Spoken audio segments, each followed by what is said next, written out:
Bonjour à tous, je suis Pascal Fechner et je vous souhaite la bienvenue sur la chaîne du Maybe Planet. Je suis avec Julie. Julie, comment vas-tu? Ça va bien et toi? Écoute, ça va très bien.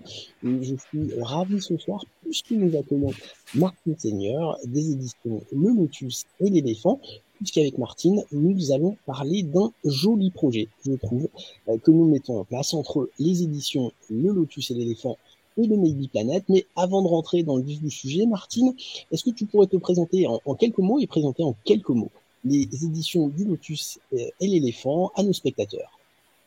Et bien sûr, bonjour Pascal et bonjour Julie. C'est avec grand plaisir donc que je vais partager ces propos sur les auteurs et la maison d'édition Le Lotus et l'Éléphant. Donc pour me présenter, je suis attachée de presse freelance et donc pour une bonne partie pour cette belle maison d'édition dont les deux éditrices sont Sophie Barzac et Séverine Corson-Schneider. Donc, j'ai choisi aujourd'hui de vous présenter 4 livres sortis cette année aux éditions du Lotus et de l'Éléphant. Alors, qu'est-ce que c'est que le Lotus et l'Éléphant?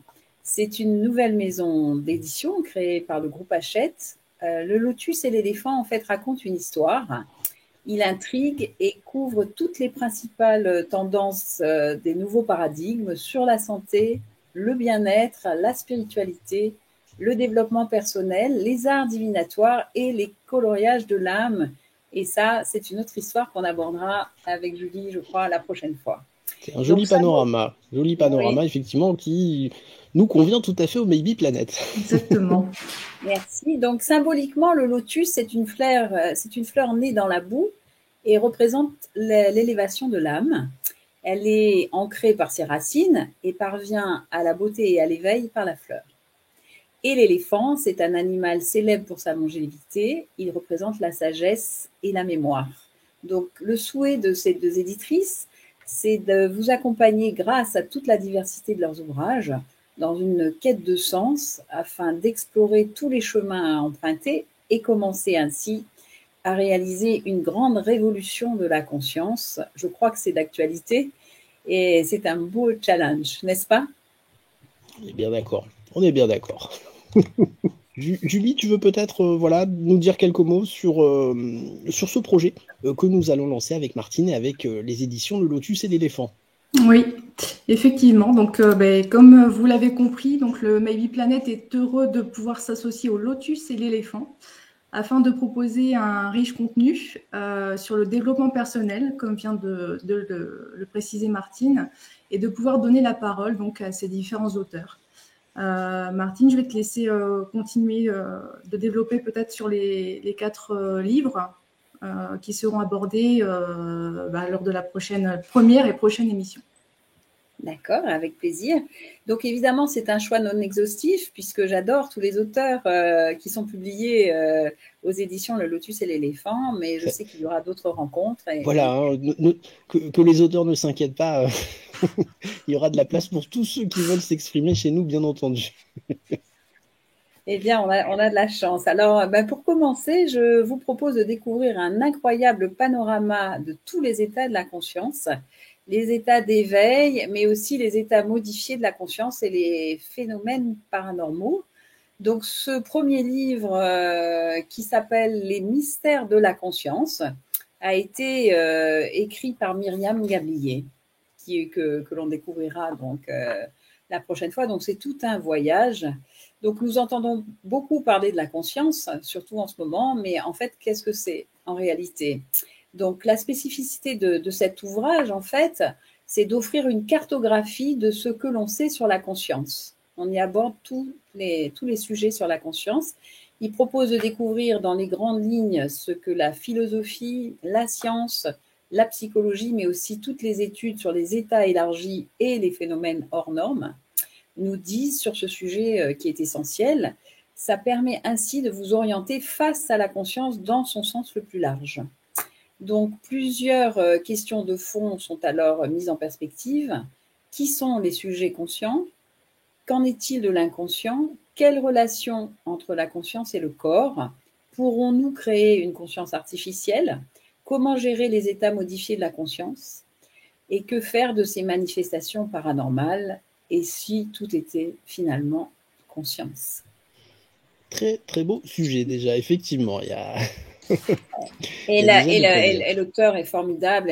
C'est un puits de science et de connaissances que vous découvrirez donc lors de la diffusion de l'émission. Bah déjà, on a un bel auteur qui va venir, mais elle ne sera pas seule en plus. Hein, donc, En plus.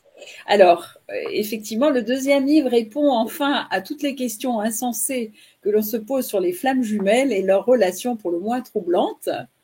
Et je veux parler du livre, donc Les flammes jumelles ou Vivre l'amour inconditionnel. Et l'auteure toulousaine s'appelle Marie Sahugued. Alors, elle a écrit un livre qui permet la compréhension et l'apaisement de ce qui se passe en soi dans ce parcours si particulier et déroutant, dans les émotions et les ressentis que parcourt le couple des flammes jumelles. La particularité de ce lien est l'émergence des parts d'ombre, qu'on ne veut souvent pas voir, de chacun et des deux protagonistes vers un retour à soi pour son unité intérieure. Donc, ce que j'ai aimé, c'est qu'elle parle de deux personnes dont l'une vit la blessure de rejet et l'autre la blessure d'abandon. Ce que j'avais jamais compris dans ces projets de flammes jumelles. Donc, de là, à partir d'une prise de conscience de chacune des flammes jumelles, on avance pas à pas vers la guérison, non pas en alimentant les conflits, mais en acceptant l'autre avec ses difficultés et le plus d'amour possible. Alors, ce n'est peut-être pas toujours évident, mais on avance vers une libération de soi, ce qui paraît être le but de notre incarnation ici-bas, je crois. Beau sujet ça aussi, effectivement. Ouais. Ça a du sens aussi, effectivement. On ira de surprise en surprise et d'espoir en espoir, ce qui est bien. Donc le troisième livre, justement, c'est un livre avec un message d'espoir intense. Il s'agit de Suis ton âme, elle connaît le chemin. Wow. C'est un livre de Virginie Bobby et Violette Germont. Elles vivent à Orléans. Donc là, on apprend que l'on n'a aucune inquiétude à avoir, car l'au-delà n'est que la continuité de la vie. La mort n'est qu'un passage. On est guidé d'un côté comme de l'autre. La séparation n'est qu'une illusion. On y lit de nombreux témoignages d'âmes défuntes, captés par nos deux messagères et auteurs. Elle nous certifie que nous ne sommes jamais seuls, ni ici, ni ailleurs. On a tous une âme et il nous suffit de l'écouter. Et l'une des preuves, c'est bien sûr notre intuition. Exactement. Je confirme. Je ne suis jamais seul moi-même. Hein. J'ai toujours plein d'amis dans la tête. Hein.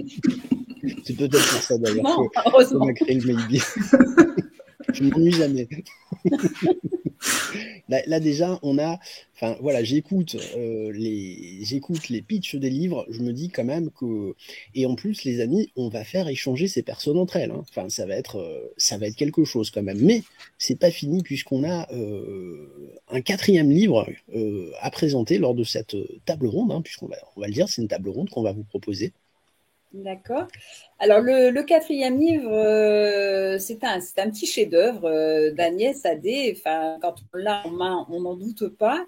Il est intitulé Le grand livre des huiles essentielles. Donc il est grand par sa taille et aussi par toutes les informations qu'il délivre. Hein.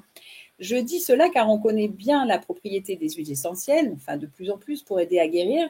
Mais ce qui m'a encore le plus touchée, c'est la grâce, l'esthétisme et la poésie qui a ajouté l'auteur. C'est vraiment un livre inspiré. Une médecine de l'âme, une voie d'éveil pour le cœur, le corps et l'esprit. Chacun a un problème, que ce soit par rapport à son métier, à l'argent, à l'amour, à l'amitié, la sexualité, la maladie et même la mort, surtout à travers tout ce qu'on vit. Donc toutes ces questions sont abordées par rapport à chacun de nos chakras, et qui sont en lien entre le cœur, le corps et l'esprit et l'âme, bien sûr. Donc, chaque huile nous délivre un message pour nous guider dans notre cheminement. C'est une approche pratique pour traverser la vie par toutes ces thématiques avec plus de 50 huiles essentielles. Donc, c'est une invitation au voyage, au massage, à la méditation olfactive. Alors, Agnès, elle est formatrice en olfactothérapie et en aromathérapie, en centre hospitalier, ce qui ne doit pas être toujours évident. Pourtant, il y a tant de poésie dans son livre. On y parle des huiles essentielles avec des termes envoûtants qu'elle nomme la plume de l'ange, la déesse de la lumière, la messagère, et à chacune, elle y attribue un génie.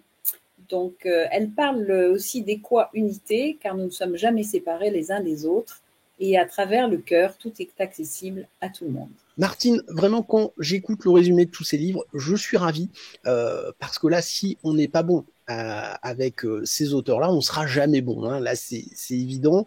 Et puis, Martine, je voudrais te remercier parce que c'est aussi un moyen pour nous, et c'est important, parce que souvent on nous dit le maybe, vous faites de l'ufologie, voilà, il n'y a que ça qui vous intéresse. Non, si on s'est appelé le maybe, c'est vraiment pour travailler sur tous les peut-être. Et là, je trouve qu'on a des thèmes qui sont passionnants, diversifiés, scientifique quelque part, hein, parce qu'encore une fois, c'est pas parce que la science ne s'est pas encore penchée sur tout, mais que les sujets ne sont pas dignes d'intérêt scientifique.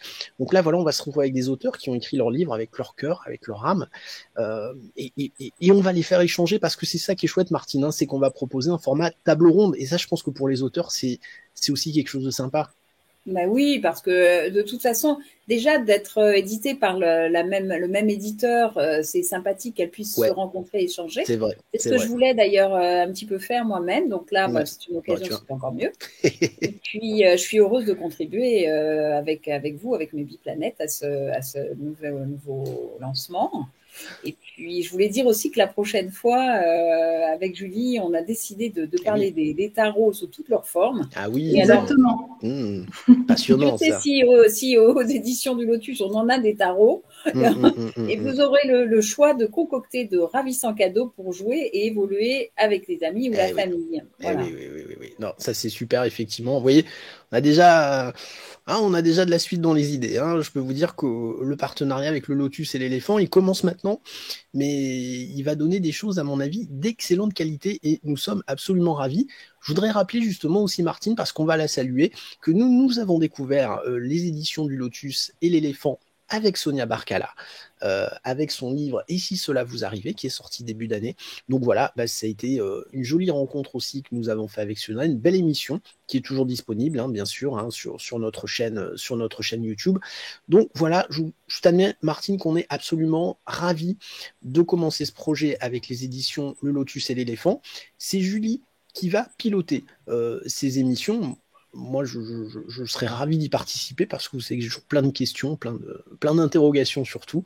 Mais voilà, je pense qu'on va passer encore une fois des moments vraiment exceptionnels de questionnement, d'interrogation. Donc voilà, on est ravis et on espère que vous serez présents pour regarder ces émissions. Voilà, c'est peut-être pas les sujets que vous avez l'habitude, mais allez, acceptez un petit peu de sortir de votre zone de confort et venez écouter ces auteurs. Je pense que vous ne le regretterez pas. On est d'accord, Martine?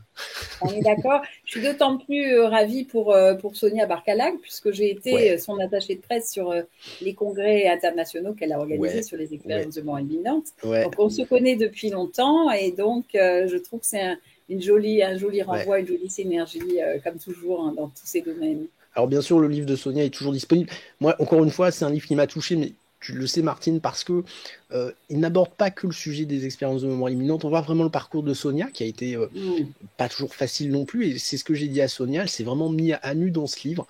Et voilà, c'est ça qui est bien aussi, de pouvoir regarder un petit peu le parcours des auteurs et de se rendre compte que c'est pas toujours facile. C'est pas des chemins faciles toujours. Mais voilà, donc si cela vous arrivait, Sonia fait pas mal d'émissions, elle recommence les conférences là puisque elle est en conférence, donc voilà, encore une fois, si vous n'avez pas encore eu l'occasion de le lire, écoutez, achetez-le, lisez-le et je pense que vous passerez un très bon moment en compagnie de Sonia et de l'ensemble de ses expériences. Les amis, vous savez ce qu'il vous reste à faire. On se donne très rapidement rendez-vous avec Julie, avec Martine et avec les auteurs des éditions Le Lotus et l'éléphant pour des émissions qui, à mon avis, vont être absolument passionnantes. Martine, Julie, merci et à très bientôt. Merci et à bientôt pour ces belles aventures. Très bonne fin de journée à tous. Ciao, ciao.